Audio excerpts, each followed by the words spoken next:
वशीकरण के लिए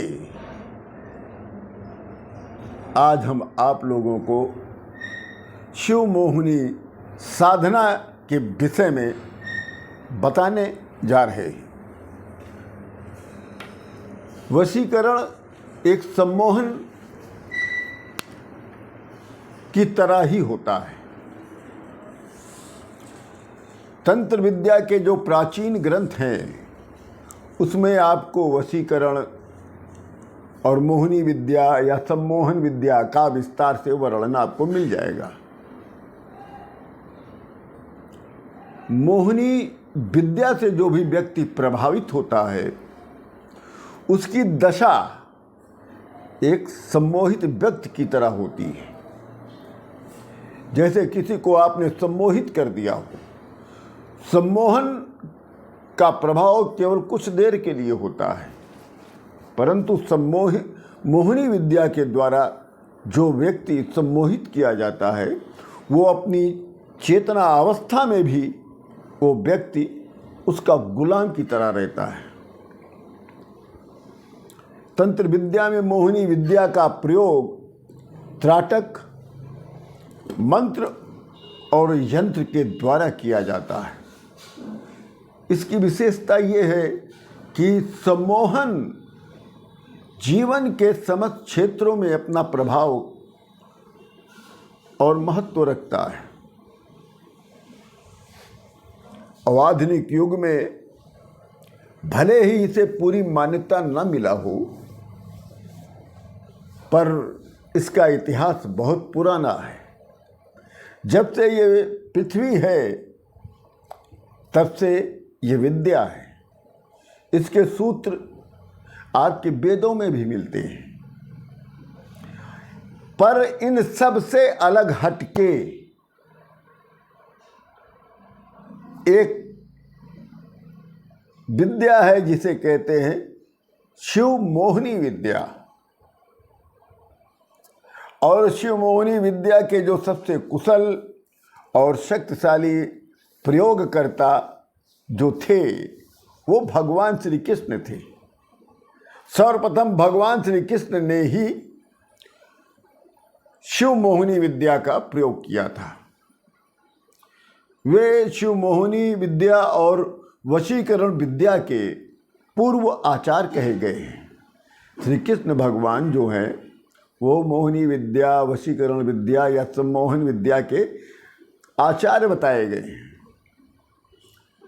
कामतंत्र शास्त्र में लिखा है, हस्ताभ्याम दशाखाभ्याम जिहावाचम पुरोगो अनामयी लुभ्याम त्वाम ताम्या स्पर्श्यामसि।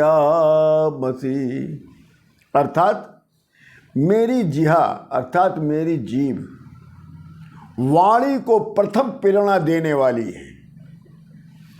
जो हम लोगों के मुख से जो वाक्य जो शब्द निकलते हैं उसको मेरी जिहा प्रथम प्रेरणा देती है। और दसों अंगुली रूपी शाखा अपने दोनों हाथों से स्पर्श करता हूँ। इससे तुम्हारा रोग दूर होगा और तुम्हें आरोग्य की प्राप्ति होगी। ये मोहिनी प्रयोग का सबसे सुंदर उदाहरण है, एग्जाम्पल है। दुर्गा सप्तशती में भी इस विद्या का उल्लेख आपको मिल जाएगा कुंजिका शास्त्र में।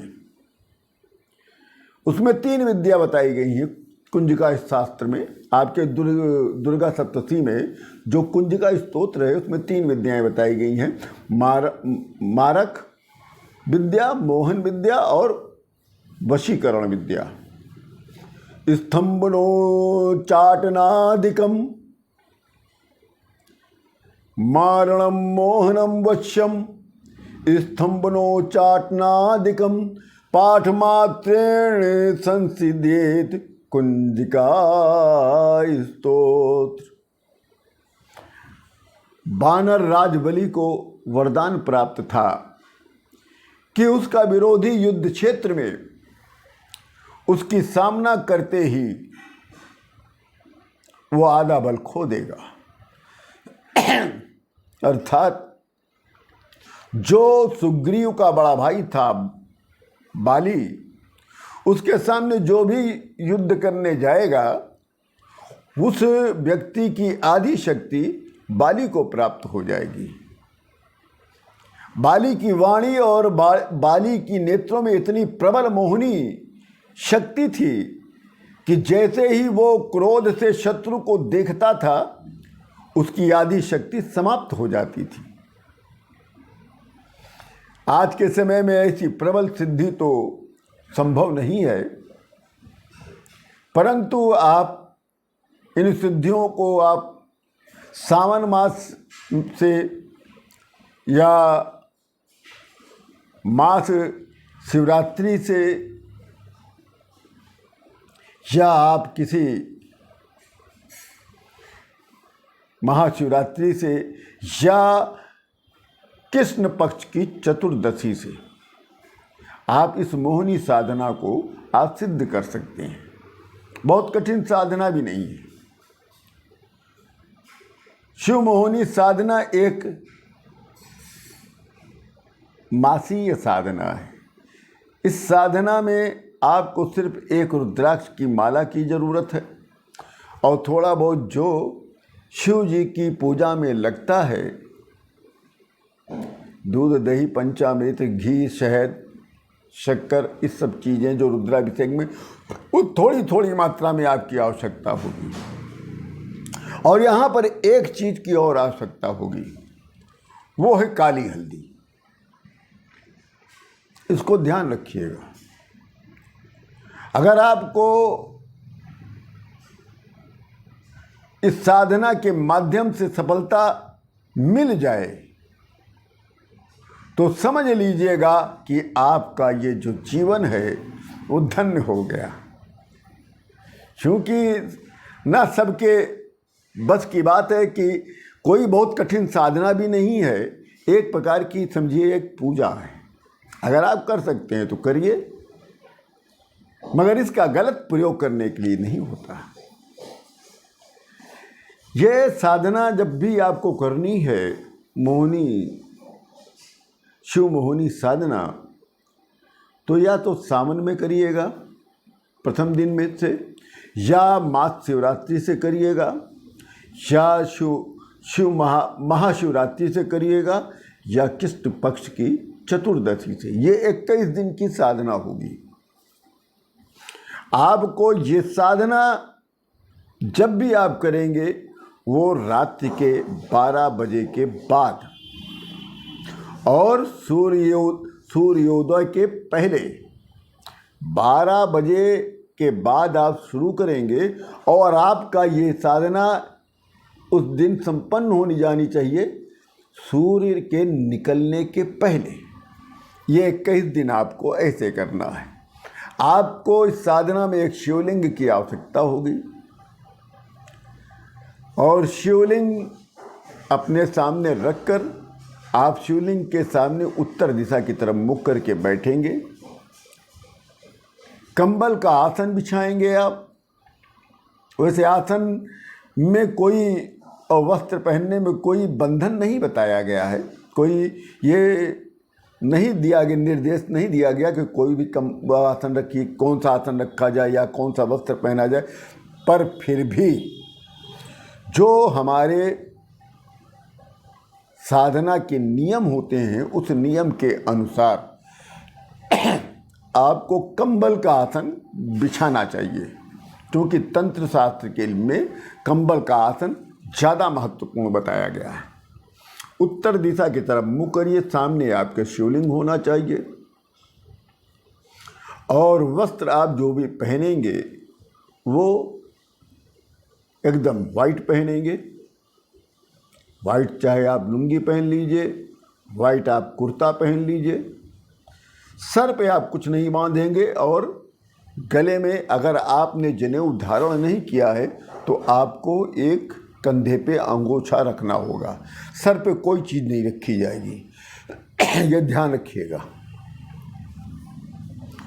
अब उत्तर दिशा की तरफ मुख कर ले। अब जितने सामान से आपको शंकर भगवान को जल चढ़ा दीजिए, दूध चढ़ा दीजिए, थोड़ा थोड़ा पंचामृत चढ़ा दीजिए, शहद चढ़ा दीजिए, ये सब आप चढ़ा दीजिए। फिर बाद में शुद्ध जल से स्नान करा दीजिए, चंदन लगा दीजिए, कपूर चढ़ा दीजिए, भस्म हो वो भी लगा दीजिए, बेलपत्र रख दीजिए और 21 धूप चढ़ा दिए, समीपत्र रख दीजिए। अब करना क्या है आपको? अब आप भस्म ले आइएगा, मगर भस्म बाजार के नहीं, ओरिजिनल भस्म होनी चाहिए। भस्म ये 9 लकड़ियों से मिलाकर बनाया जाता है। अघोर मंत्र से रुद्राभिषेक होता है, अघोर मंत्र से फिर भस्म तैयार किया जाता है। बाजार में जो बिकता है वो भस्म नहीं होता। तो आप किसी अच्छे से पुजारी से संपर्क करके उससे भस्म ले लीजिए, मिल जाएगा। फिर आप पूजा करने के बाद आप रुद्राक्ष की माला से आपको एक मंत्र हम बताएंगे। आपको प्रतिदिन 21 दिन तक 21 माला का जाप करना होगा। प्रतिदिन 21 माला जपेंगे और ये क्रिया आपका 21 दिन तक चलता रहेगा। मंत्र है, हम आपको डिस्क्रिप्शन में मंत्र भी लिख देंगे। मंत्र है ओम शम शिवाय मोहिनी सिद्धे ह्रीम ओम नमः। बहुत बड़ा मंत्र नहीं है, एक बार और सुन लीजिए। ओम शम शिवाय मोहिनी सिद्धे ह्रीम ओम नमः।